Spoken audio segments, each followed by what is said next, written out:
ano po, makita natin na nais ng Diyos po na tayo ay lahat ay maligtas. Amen.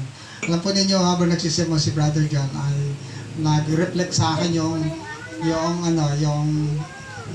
sinabi ng isang preacher pastor, sabi niya dito.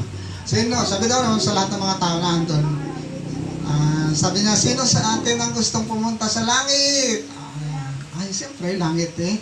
Taas ang kamay, gusto pumunta sa langit. Ay, taas ang kamay, langit ba naman yung pupuntahan?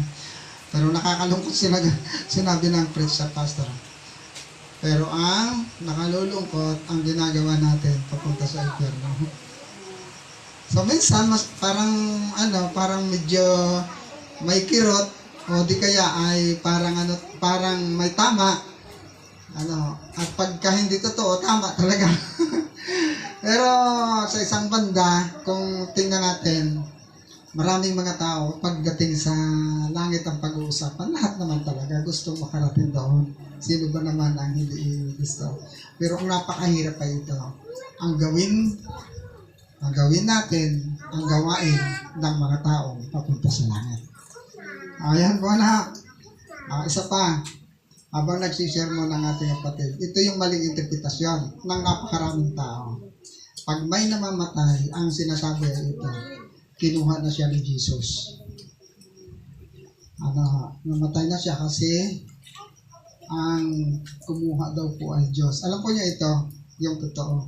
Ang kamatayan po, ang kumukuha ng buhay natin na hindi ang Diyos. Ang kumukuha ng buhay ng tao ay si kamatayan. Yun ay kung permission ng Diyos, yun na lang talaga. Kasi mula nang isinilang po tayo, hanggang doon sa mag-i-end tayo, kita na ng Diyos kung hanggang saan yung deadline mo. Pero yung kamatayan, hindi galing sa Diyos. Si kamatayan ang kumukuha ng buhay.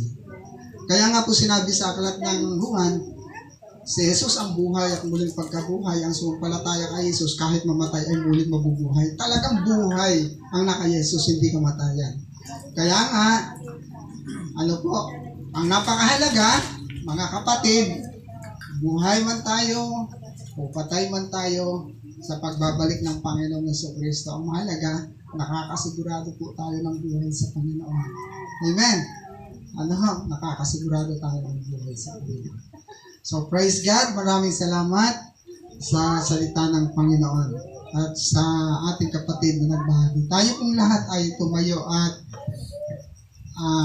awit po tayo ng isang pagsambang awit.